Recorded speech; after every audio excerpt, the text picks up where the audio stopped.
Hey there! Journeys Afar is an upcoming game from designer Travis Chance and publisher Indie Boards and Cards. I'm really excited to be able to share it with you today.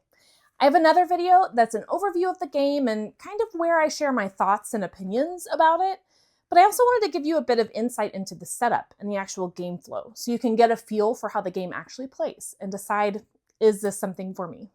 Before I jump in, I do want to sort of set the stage. Journeys Afar has stunning artwork. It immediately draws you into its world, or worlds, I should probably say.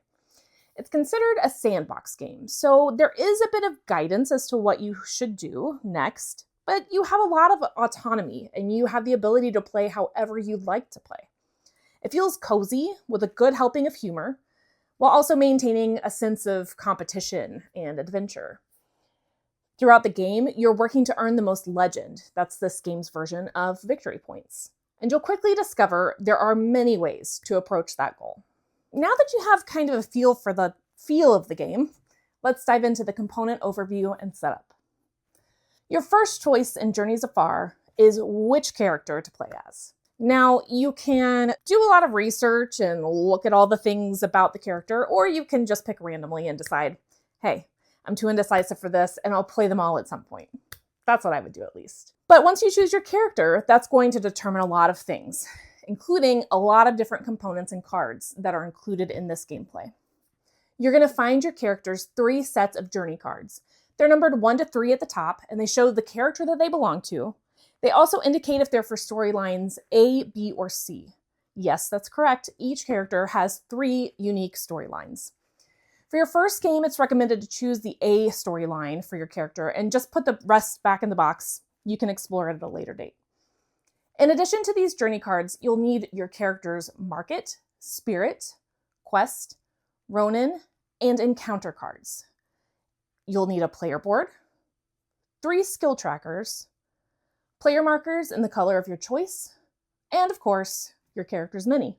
Take 6 effort cubes and place them on your character board in the available effort space. Next, flip over your character tile and find the starting world board for your character. Place it in front of you in your play area. Follow any character-specific setup instructions. So you're going to take your skill trackers and place them in the correct spots. For example, for this character, they all go on number 2. You'll also need to make sure you take the number of fate that is indicated. Each person will draw 2 resources from the bag. If you happen to draw dirt, just draw another one to replace it. You'll need 2 to place in your resource track, and dirt always just goes back to the bag. Moving on to world setup, make sure you look at the bottom of your character card on the back. It will tell you some specific instructions for specific things that you need. Each world has its own unique space that's not on any other world, so it will have unique items. Next, you'll need 3 gate tokens. They're double-sided, so you'll need to make sure 1 has a red gate on the back and 2 have the purple fate symbol on the back. You'll shuffle these up and randomly place them on the 3 gate spaces that you have on your world map. If you're playing a 2-player game, you'll also need to randomly select a 3rd world map to include for another world to explore.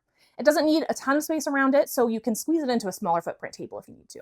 Be sure to gather the market, spirit, Ronin, encounter, and quest cards from that world as well. But the associated character can be returned back to the box. Now, play area setup. Remember those character-specific cards I mentioned earlier? Now it's time to combine them all into their own unique decks. That's right, you're going to have a ton of decks in this game. You'll have a market deck, a spirit deck, a quest deck, a Ronin deck, and an encounter deck. Place the market deck on the table and lay out 4 cards to the right. Place a spirit deck on the table, but this time only lay out 2 face-up cards to the right. When you place the Ronin deck, you will take the top card and flip it face up. You will ignore any immediate effects printed on the revealed card during setup, but you will take the Ronin standee and place it on the designated spot according to the card. The quest and encounter decks should be placed face down. There is no market row for them. For the final decks, you're going to gather all of the reserved cards. Now these are marked by RES on the bottom left and form them into 3 different decks according to their size. They will be in numerical order. You will encounter certain situations throughout the game where you're instructed to get one of them. Now it's time to gather the traveler cards. These are marked with a circle, star, and triangle. You reveal 1 randomly from each set and you place them in a row. These are the travelers that will be in this gameplay. All the rest can go back into the box. You'll take the Circle Traveler standee and you'll check the world maps and find where the Ronin is. Place the circle 1 in the world to the left of the world where the Ronin is. Place a star traveler on the one to the left of the circle, and place the triangle 1 in the world to the left of the star. Place the legend board within reach of all players. Each player will place a marker of their color on the 0 space on the track. As you gain legend through the game, you'll move your marker up accordingly. In the mining resource bag, you'll need to start with 14 silver, 10 gold, 8 glass, and 4 dirt. You'll need to make a general supply of effort cubes, life tokens, curse tokens, and fate tokens. Make sure the fate dice and the peril die are within reach of all players. Now that the game is set up, let's take a look at what you'll be doing on your turn. Generally speaking, there are basically 2 main actions you can take during your turn. You can take these as many times as you wish, provided you have enough effort cubes to spend. Actions usually require spending 1 effort cube, although there are some exceptions which we'll discuss later. To move, you'll take the travel action. To travel 1 space requires spending 1 effort. You'll notice there are different spaces. Most of them are outlined in white, some are outlined in red. The red ones are actually rough terrain. These require an additional effort cube to move into. If you want to move out of rough terrain, however, it costs nothing extra. When entering a space with a gate, one of 2 things can happen. If the gate has already been revealed, you may choose to move your character to any gate on a different world. If the gate has not already been revealed, reveal it now. If the token shows the red gate on the back, leave the token there and you may choose to use it to move to another world. If the token shows fate, you gain a fate token, discover, the gate's not actually here, and you discard the gate token. Lastly, if you end your turn on a spring, you will heal back up to your full health, and you will unexhaust any exhausted effort cubes. Once you've traveled to a space, you may spend an effort cube to choose to either explore and resolve a quest or journey goal, or you can visit that space to interact with the location or any travelers that might be there. Let's take a look at each of these interactions in more detail. Visiting the market allows you to spend gold, silver, and glass from your player board to purchase from the row of face-up cards. Once you have purchased a card, refill the row. If you wish to purchase another item, you will need to spend an additional effort to visit the market a second time. When you purchase an item, you'll need to place it in one of the 3 slots below your player board. When you visit the mine, you'll have a chance to gain silver, gold, or glass. Take the mine bag and draw 2 gems. Black gems represent dirt and are kind of like a bust. You don't get anything and you just return it to the bag. Any silver, gold, or glass you do draw, you place them into your available resource slots. Visiting the shrine provides a choice. You can either remove a curse token you may have gained, or you visit the spirit market to make a purchase. Spirit cards require a glass and/or fate cost. When you purchase a spirit card, you will place it in one of the 3 slots above your player board. Make sure you refill the spirit card market at the end of your turn. If you're increasing a stat such as wisdom and your level is already at 5, you would instead gain a legend. Same is true with effort cubes. If you've hit your character's maximum effort cubes, you would instead gain a legend. If you've already exhausted 3 effort and you're instructed to exhaust another one, you will simply ignore that. The Teahouse is as lovely as one might expect. You gain a fate anytime you visit. There is always one kept on top of the quest deck as a reminder. You also draw 2 quest cards from the deck. You keep one to put in your play area and put the other one on the bottom of the deck. These are essentially little side quests you can complete to earn various rewards throughout the game, and they may be completed at any time. You may only have 2 quest cards in your play area at a time, so if you receive a third, you will need to select one to discard, putting it on the bottom of the deck. Once you complete a quest card, you discard it. Interacting with travelers is a great way to boost various skills or receive other boons. Spend an effort cube to interact with a traveler. Resolve the ability on the associated traveler's card, and then you'll move the traveler standee to the same designated space marked with the matching symbol, but on the next world board. Each world has a unique location. One of the most exciting things about this game is visiting them, and since the rules are pretty straightforward, I'm not going to dive into how each and every special space functions. I will use the Forge as an example. Just as with all the base locations, you can find a reminder of how unique spaces function in the player aid at the bottom portion of the world map. For the Forge, it has its own deck that stays near the world map. When you spend an action cube to interact with the Forge, you spend 2 glass, returning it to the bag, and then you draw 2 cards. You select one to keep, and you return the other to the bottom of the deck. Forge cards are powerful items that will come in handy throughout the game, and they should be placed just like normal items in one of the 3 item slots at the bottom of your player board. Special actions can only be taken once per turn. From time to time, your character may need to engage in combat, either with the wandering Ronin or due to an encounter, or maybe for some special reason that a world introduces. One of your skill levels will need to meet a given threshold to defeat your adversary. For the basic combat action, you will roll 1 single fate die. The player to your right will roll the peril die, which will potentially boost your opponent's stats.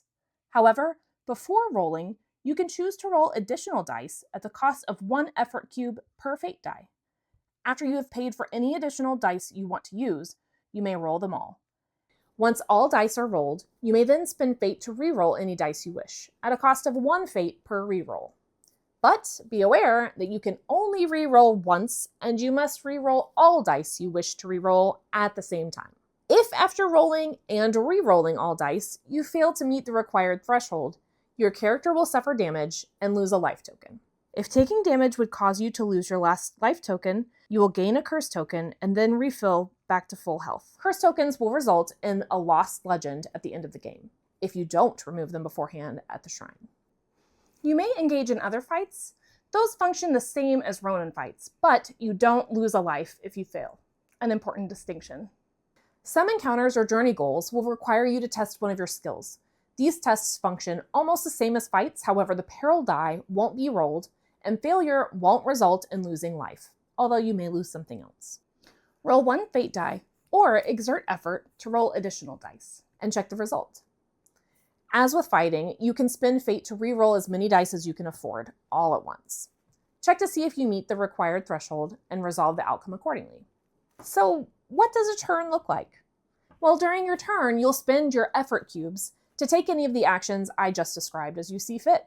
You might choose to make progress along your journey, you might try to complete a quest, or you might just explore for the sake of exploring. When you've finished taking your actions, and when you've finished using all of your effort cubes, you'll end your turn by completing these steps. Restore all spent effort. Remember that if you ended your turn in a spring, you first unexhaust effort and restore life. The next player in turn order will then draw the top card from the encounter deck and read it out loud. You will then make a choice and resolve the effects indicated on the encounter card. Depending on the encounter, you may gain or lose resources, have to fight a battle, take damage, or possibly it might have no effect at all. There may be times in the game where it's unclear what or the order in which actions happen. In those cases, the active player decides the result. Do whatever feels like the most fun. Isn't that a great way to decide? Let's take a closer look at one of the journey cards. Each journey card features a short narrative advancing the story of this particular character's journey. Below that is a checklist of goals you'll need to complete to advance your journey and ultimately complete the card. Note that some of these cards will require the objectives to be completed in order, but it will specifically say that at the top. When you've finished all goals on a card at the end of your turn, read the next card in your journey out loud. You will not have an encounter card for this turn. You may notice that completing a portion of a journey tends to get you a decent amount of legend. Speaking of which, the game ends when any player reaches or passes the 15 mark on the legend board, or when they complete their 3rd journey card. You'll end the current round and then play one more full round. At this time, each player will examine their collected cards and gain any end-game legend as indicated. If you have any curse tokens, you'll lose legend accordingly. The player with the most legend is victorious. Any ties are broken in favor of whoever got further in their journey, and then if it's still a tie, whoever has the most fate, and if you're still tied, well, congrats. You share the victory. I hope learning some about the setup and flow of the game has been helpful to you in helping you decide, is this a game for you?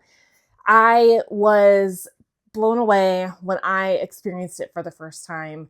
As I mentioned, by the art, the immersive feel of the game, despite it not being very cumbersome. There are several things to learn, but their rules are pretty light, and it just felt like it gave me that deeper experience that I wanted without being, a slog. And at this season of life, I don't have time for many games that are a slog, no matter how much I love them. I just don't have that time. So this game felt really good for me. And if it feels really good for you, I want to encourage you to head over to Kickstarter if you're one of the early watchers of this video. It is hitting Kickstarter on October 14th. And go over there, give it some love, and then you'll be one of the first people to be able to experience the game as well. Thank you for learning with me, and I'll see you again next time to learn another game.